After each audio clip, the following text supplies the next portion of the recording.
Welcome back. In our first session, we learned about coherence and how your heart and brain communicate. We practiced heart-focused breathing, and I hope you've been using it this week. If you haven't, that's okay. There's no judgment here. Today is a new opportunity. Today, we're going to be very practical. We're going to learn specific techniques you can use in real moments when life gets hard.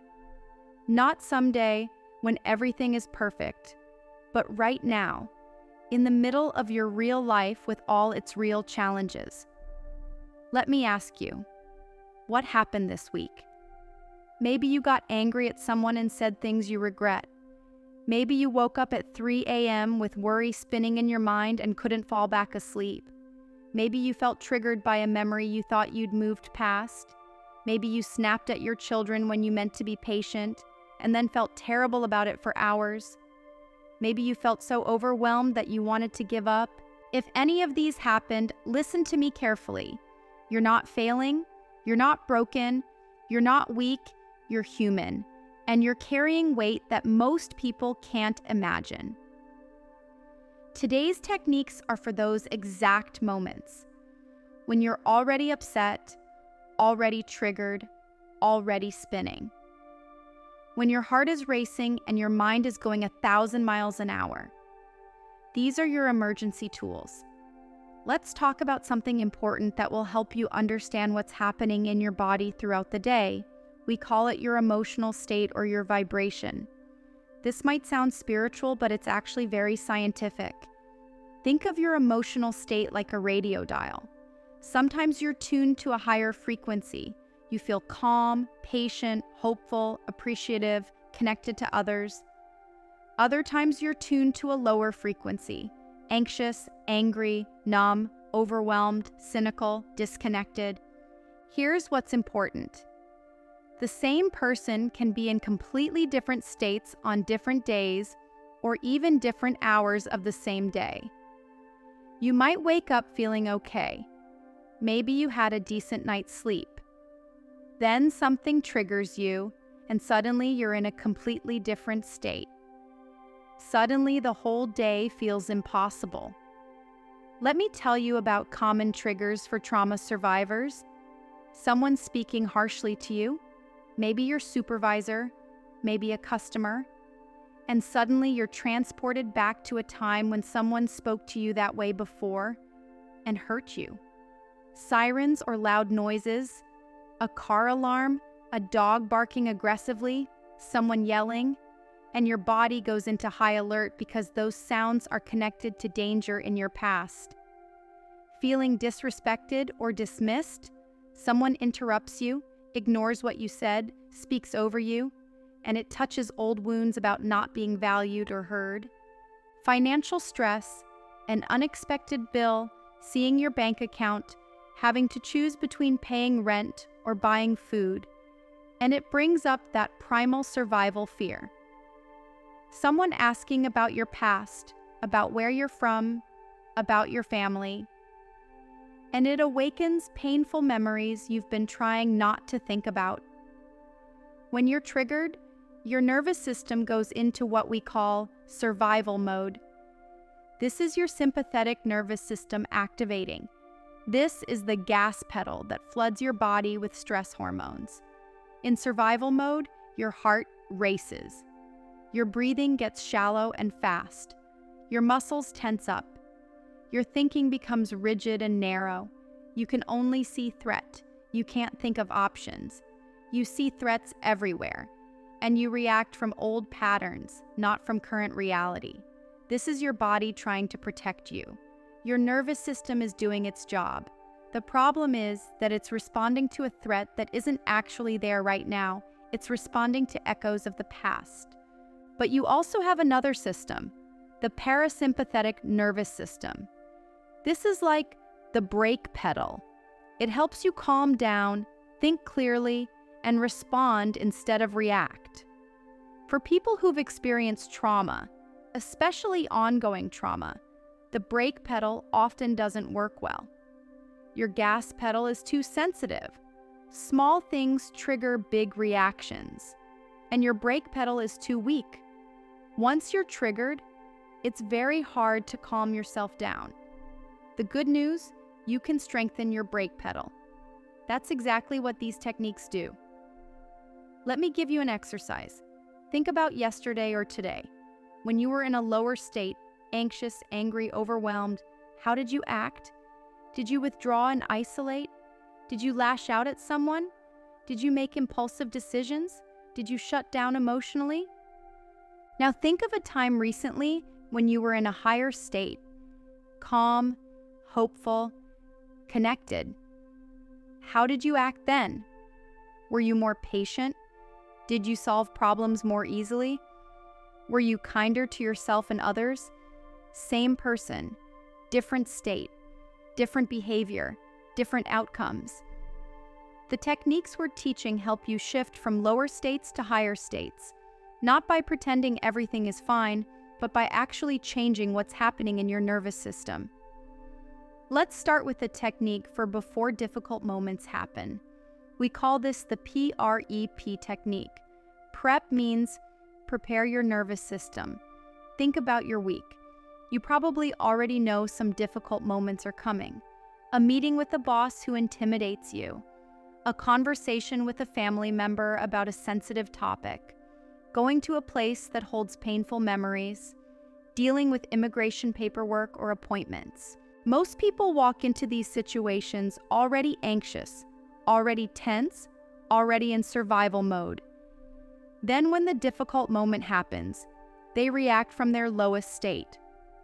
The PREP technique helps you go into difficult situations from your strongest, most coherent state. Here are the 3 steps. Step 1. Identify an upcoming situation where you need to be at your best.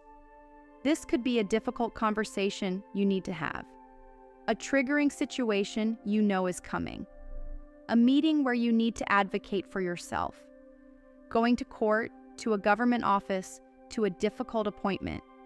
Be specific. Not, I need to deal with my boss, but I have a meeting with my boss on Wednesday at 10 a.m. to discuss my performance review. Step 2. Heart-focused breathing. Focus your attention in the area of your heart. Imagine your breath flowing in and out through your heart area. Breathe a little slower and deeper than usual. Find an easy, comfortable rhythm. Don't try to feel anything specific. Just breathe. Let your body begin to settle. Step 3. See yourself in that situation, calm and composed. This is the most important part. While you're still breathing through your heart, imagine yourself in that difficult moment. But see yourself calm, centered, strong. See yourself speaking clearly and respectfully, even if your hands want to shake. Listening without immediately reacting. Maintaining your dignity even if someone is disrespectful. Remembering to come back to your heart-focused breathing if you start to get triggered. This is not positive thinking. This is training your nervous system. When you practice being calm while imagining the difficult situation, you're creating a neural pathway. You're teaching your body a new response pattern. Let me show you how this works with a real example.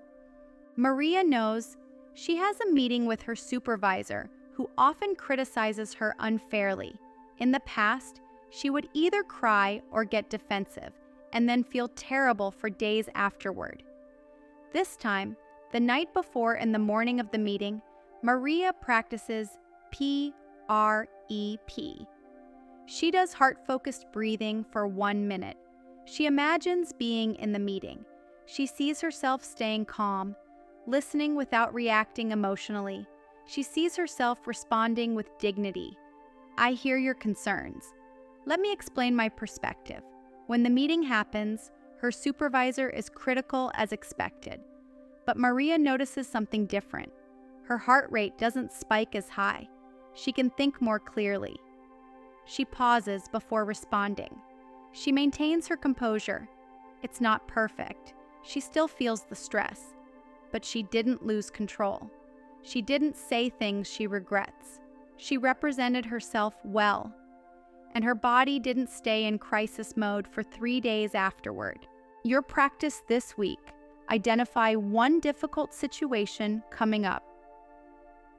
Practice prep.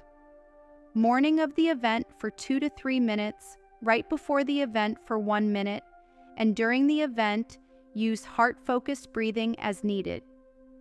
Remember, prep doesn't make difficult things easy. It gives you the ability to face them from your strength instead of your wound. Now let's talk about what to do when you're already upset, when you didn't prepare, when you got blindsided, when you're already triggered and your nervous system is in full crisis mode. This might be: someone just said something that hurt you deeply. You just received bad news. A memory hit you out of nowhere. You're in the middle of an argument. You just made a mistake and shame is flooding through you. Here's what usually happens without intervention. Once you're triggered, your body stays in that high-stress state for hours. Remember that data from last session? One argument equals hours of stress hormones flooding your system. But you can interrupt this. Even after you're triggered, you can help your nervous system shift back to a calmer state. We call this shift and reset. Here are the 3 steps. Step 1. Notice and acknowledge the moment you realize you're triggered, even if it's 10 minutes into an argument. Just notice it. Say to yourself, "I'm triggered right now. My nervous system is in survival mode." This simple acknowledgement is powerful. You're creating a tiny space between your reaction and your awareness. That space is where change happens. Step 2, heart-focused breathing, but longer this time. Put your hand on your heart if you can. If you're in public and that feels awkward, just focus your attention there internally. Breathe in and out through your heart area. Slower, deeper. Don't try to feel better. Don't try to think positive thoughts. Just breathe. You're telling your nervous system, we're safe enough to slow down. You might need to do this for 2 minutes or 5 minutes. Stay with it until you feel even a slight shift. Maybe your shoulders drop, maybe your jaw unclenches, maybe your breathing naturally slows. Step 3, breathe in calm or neutral. Once you're a bit calmer from step 2, try breathing in a feeling of calm. Or if calm feels too far away, just breathe neutral, like emptying out the intensity. Imagine calm flowing in with each breath and tension flowing out. Let me show you real data. This is from a police officer in an extremely stressful training scenario. His heart rate jumped to 175 beats per minute, crisis level. Look what happened when he practiced shift and reset. His heart rate dropped back to normal in just a couple of minutes. Before learning these techniques, it would stay elevated for over an hour. When to use shift and reset: after you yelled at someone, after you received criticism that stung, after you had a flashback or triggering memory, after you made a mistake, after you got bad news, after you had an argument, after you felt disrespected or dismissed, after you experienced discrimination or microaggression. Also use it for the small stuff that adds up: traffic frustration, computer not working, lost your keys, someone cut in line, minor irritation with a coworker. These small frustrations accumulate. Each one dumps stress hormones into your system. Shift and reset prevents that accumulation. Let me tell you about Carlos. He came home from work one day already exhausted. His 8-year-old son knocked over a glass of juice. Carlos felt rage flash through him, completely out of proportion to spilled juice. In the old pattern, Carlos would have yelled. His son would have cried. Carlos would have felt terrible for hours. The whole evening would have been ruined. But this time, Carlos caught himself. He felt the rage rising and remembered, shift and reset. He said to his son, "Give me a minute," and went to the bathroom. He put his hand on his heart and breathed for 2 minutes. Just breathed. The rage was still there, but it was less. He breathed calm. When he came out, he could respond more appropriately. "Buddy, I know it was an accident. Let's clean it up together." Was Carlos still tired? Yes. Was cleaning up juice still annoying? Yes. But he didn't damage his relationship with his son.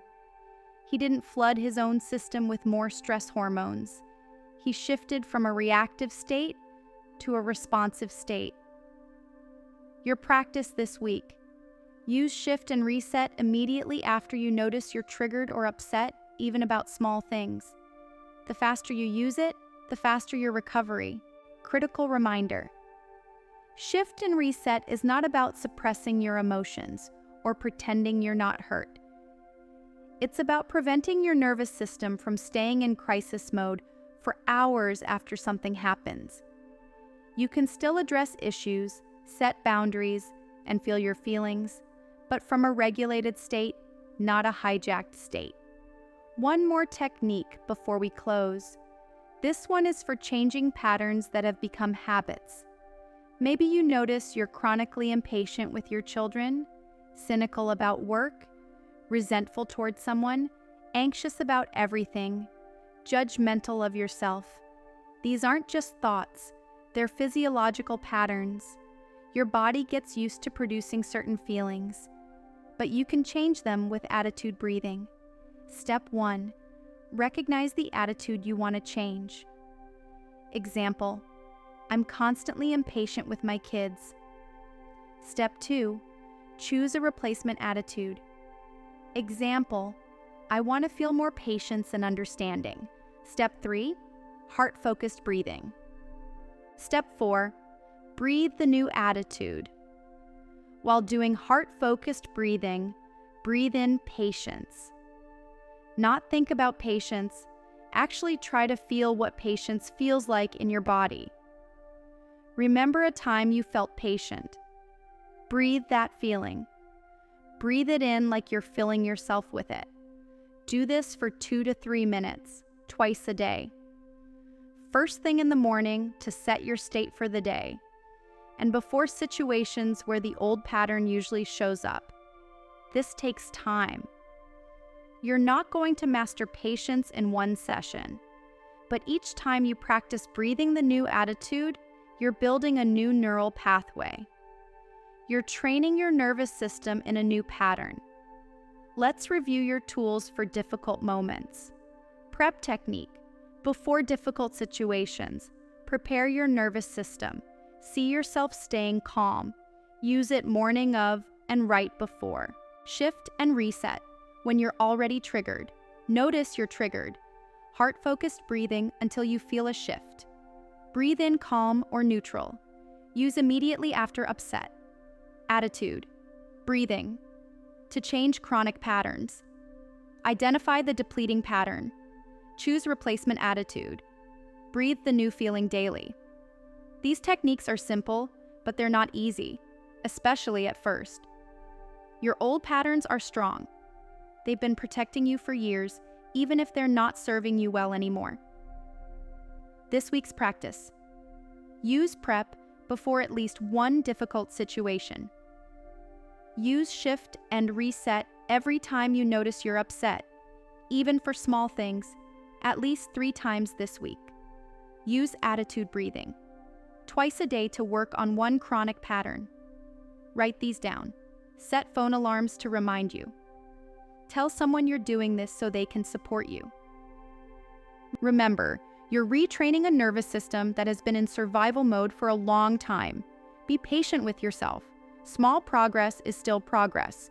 2 steps forward and 1 step back is still progress.